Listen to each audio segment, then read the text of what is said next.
Yo, what is up everyone? My name is JettMDK and welcome back to the episode here on MDK, and welcome to a very special 2-for-1 episode here on MDK Racing Victory Stop. In this episode we're going to be going over Saturday's events from the Kansas Speedway and review both the Gator RV and Outdoor Truck Series as well as the NASCAR Xfinity Series. Now, while both races had dominant leaders, the Xfinity race, no surprise, put on the best show on Saturday. It had a dominant car in Chase Briscoe, but it had a lot of big moments during the race, including a couple of events that involve playoff drivers. Now let's get on to it first with the Truck Series. With the Truck Series kicks off the round of 8 today at Kansas. Now even though that was a big story, the much bigger story was, of course, Hailie Deegan making her Truck Series debut. I think that's the main reason why this race was even on the Fox network in the first place, because, I mean, Fox could have broadcasted Talladega or any other track, but they decided to broadcast Kansas.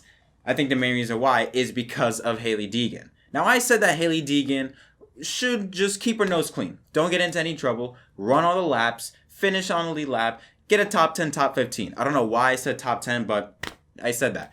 She got pretty dang close. 16th place in her debut. Logged all the laps. Was able to understand how pit road works under a green flag situation when there's a lot of trucks around you.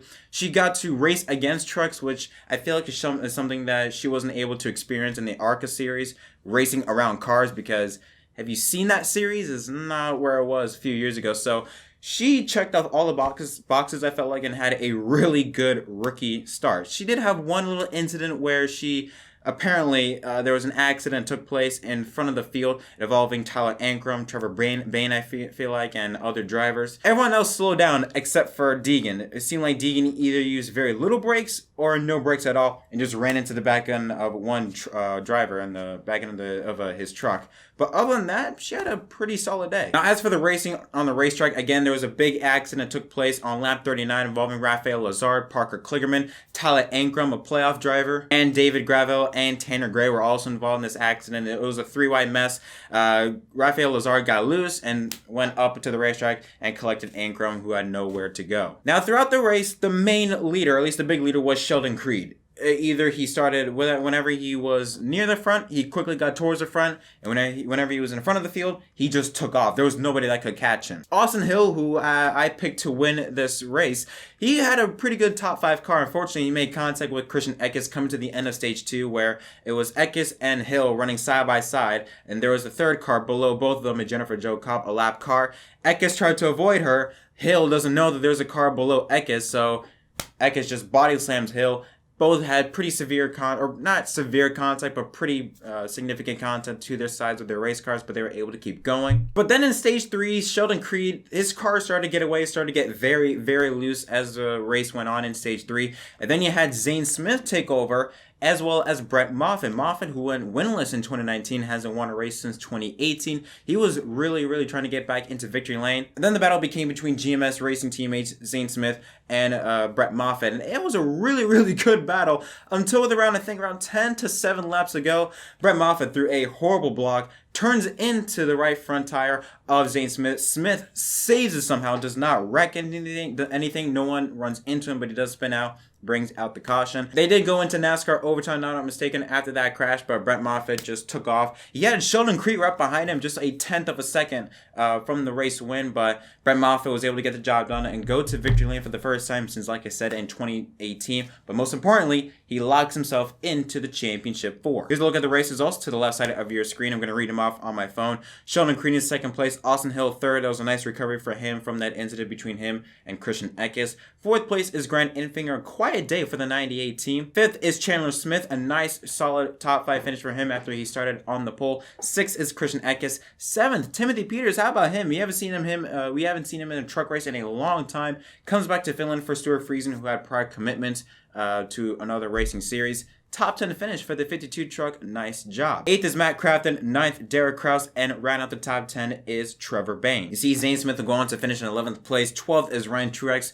13th, Todd Gilliland. 14th, Tyler Hill. 15th, Parker Kligerman, who was involved in that lap 39 accident. 16th, Hailie Deegan. Again, very solid run for her. 17th, Tate Fogelman. 18th, Johnny Sauter. 19th, Austin Wayne Self. And round of the top 20 is Ben Rhodes. Ben Rhodes had an awful day. He had a really bad day. Started second place outside of the front row, but quickly just fell back like a rock. He was reporting issues with his car the entire race, and it was just a really bad day for the 99 team. And this is really bad, especially for Ben Rhodes, because when you take a look at the playoff grid, Rhodes is now 7th place, minus 33. Tyler Ankrum, who entered into this race 8th on the playoff grid, got involved in that crash. Now he's minus 56, so he for sure is going to have to win a race in order to advance into Phoenix. And right now, Sheldon Creed, he holds a top spot that is currently not in, plus 26. Third is Austin Hill, plus 19. Fourth is Zane Smith, plus 7, ahead of the 98 car Grant Enfinger, with 6th place Matt Crafton, minus 15. Now let's talk about Hailie Deegan, because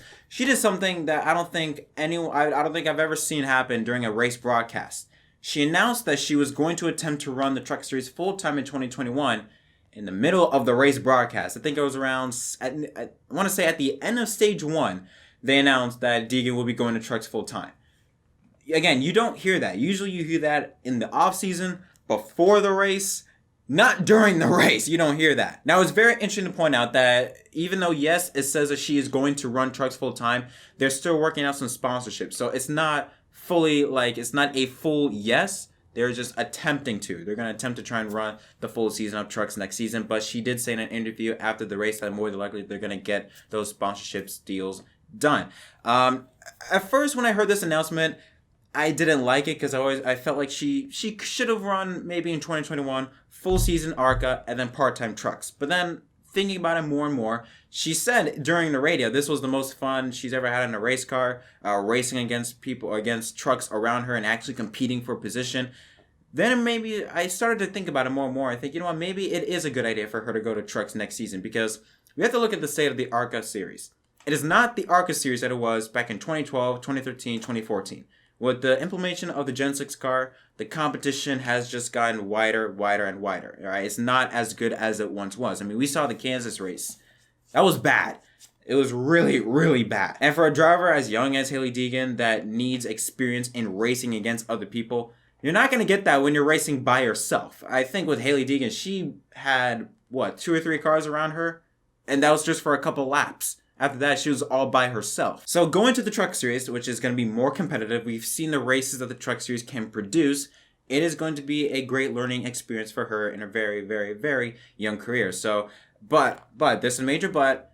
Deegan's going to trucks next season. She has to stay in there, I think, in my opinion, for 2 or 3 years. I just think, because she's 19, all right? She's got time. We don't need to rush her to Xfinity in 2022 or 2023, maybe part-time in 2023, but right now, I think get her as much experience as she can in trucks to get her ready for Xfinity, and then eventually to Cup. Or at least that's the plan, in my opinion. I don't know what her plan is. I know she has stated in multiple interviews that she wants to learn, get experience, which I love. I love that she's saying that, because there's so many times we've seen and hear drivers, jump the gun. Oh, I want to go to Cup as quick as possible.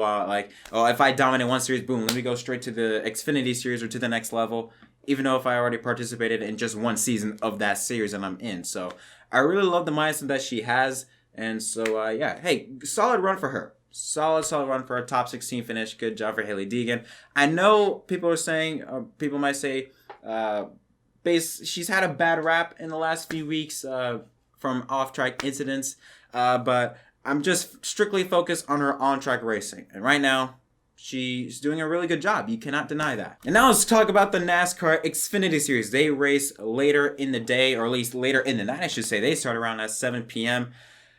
My God. Okay. So we started off with Noah Gragson winning the pole and leading the race in the early laps of the stage 1. Then a caution comes out with Matt Mills, sets up a restart on lap 16, and then our first major crash takes place, turn 1, 4 wide for the race lead. This is on lap 16 out of 200.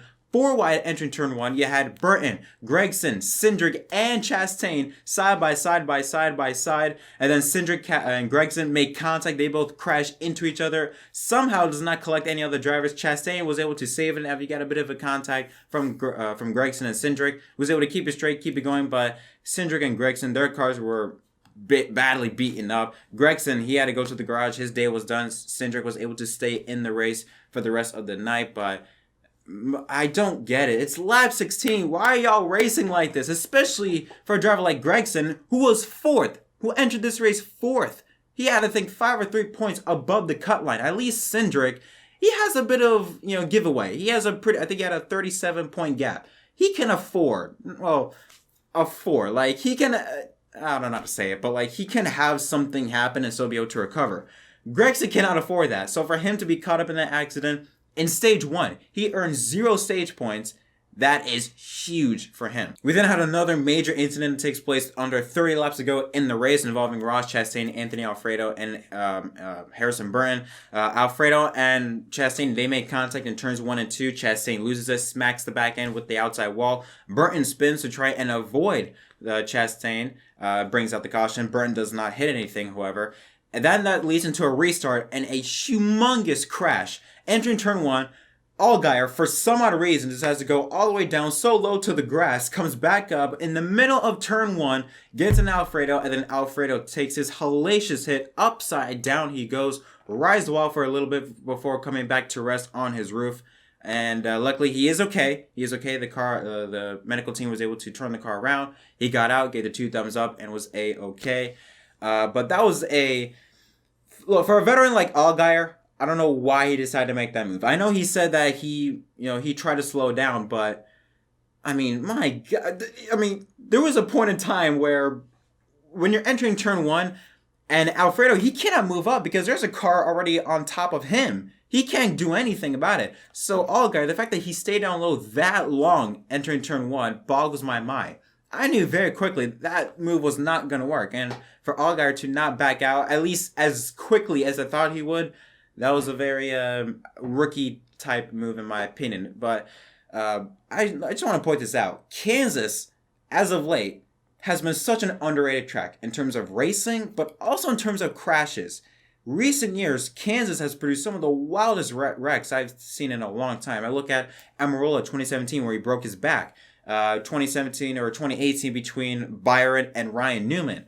I think 2017 Eric Jones on the fall when he nearly flipped over in front of the field. How about this year, including Anthony Alfredo? How about go back in the summer, Ryan Preece when he nearly went upside down when he hit the inside wall in the back straightaway. Kansas has produced some wild racing and some very wild wrecks. However, the man of the hour was Chase Briscoe, who went to victory lane for the 9th time in 2020 Xfinity Series this season. 9 times. I think that is 3rd for most wins in a single season. The most goes to Kyle Busch back in 2010, where he had 13, if I'm not mistaken. But that's the highest for a non-Cup Series driver. I mean, I'm telling you right now, many people say Larson's going to the 14. I mean, I don't know. With the way Briscoe has been running, he has just been putting on a clinic this season. I think, I'm just saying, Briscoe is making a case right now to take over that 14 car when Clint Bowyer retires. I mean, he has just been on a tear this season. I think they said they needed 8 wins this season in order to make it to the championship. He's already won 9, and they're going to a Monave track in Texas that he's run pretty good at. And Phoenix in the championship race, he has the opportunity to go home with maybe 10 or 11 wins if luck is on his side. Now, overall, the race, like I said, with the Truck Series race, nothing much happened except for those moments, but it was solid. It was a solid race. There was a lot of good racing throughout the event, or throughout the night, I should say. Ryan Sieg, he was in a lot of people's hearts. He tried to put on an effort to at least have the opportunity to win a race. He played a good bit of pit strategy with around 50 laps to go when a caution came out that worked in his favor. But even though he was not able to get the race win, he still managed to bring home a top 3 finish. Excellent run for the 39 team. But now let's take a look at the results from the Xfinity race at Kansas. So Briscoe wins.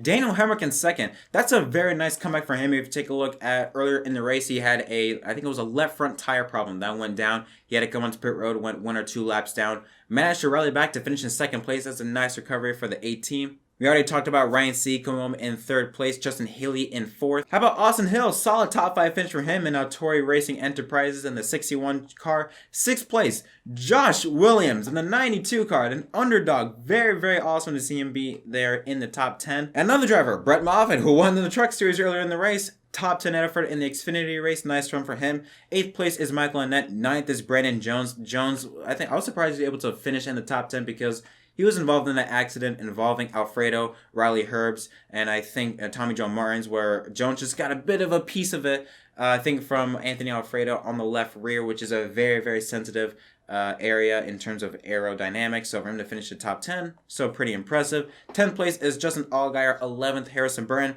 12th Ross Chastain, 13th Brandon Brown, 14th Tommy Joe Martins, 15th Jeremy Clements, 16th Dexter Bean, 17th BJ McLeod, 18th Bailey Curry, 19th Jesse Little, and Jeffrey Earnhardt rounds out the top 20. Let's look at some notables. 28th, Austin Cindric, 29th Alfredo, 30th Riley Herbst, 34th, Ryan Vargas. I believe he had power steering problems early on in the race, and he had to pull it into the garage and call it a night. 36th, Noah Gragson, dead last. That is not good for the 9 team. And the 9 team has been one of the top 5 best drivers this season. Yeah, man, but for Gragson, he entered in this race knowing that he needed to have a good day. Just at least have a solid day, have no issues. And for him to have that accident, now he's going to enter into Texas below the cut line. These next 2 races are going to get very interesting, especially because now you've got Gragson below the cut line. Now you got Sieg building momentum. Very interested to see how Texas and how Martinsville, the round of 8 finale, plays out for the drivers of the Xfinity Series as they battle for the championship at Phoenix. That is going to conclude this episode of MDK Victory Stop. Overall, just want to give my thoughts. I enjoyed the Xfinity race, not so much the truck race, except for that battle between Zane Smith and Brett Moffitt. That was pretty fun to watch, but overall it was a meh day. Even though it was a mad day, I still enjoyed the racing on Saturday, but I'm very excited to be for the Cup race on Sunday. I think it's going to be a really, really fun event as we work our way towards the championship at Phoenix. Tell me what are your guys' thoughts on the 2 races in the comment section down below. What are your thoughts on Hailie Deegan's performance in her debut truck race?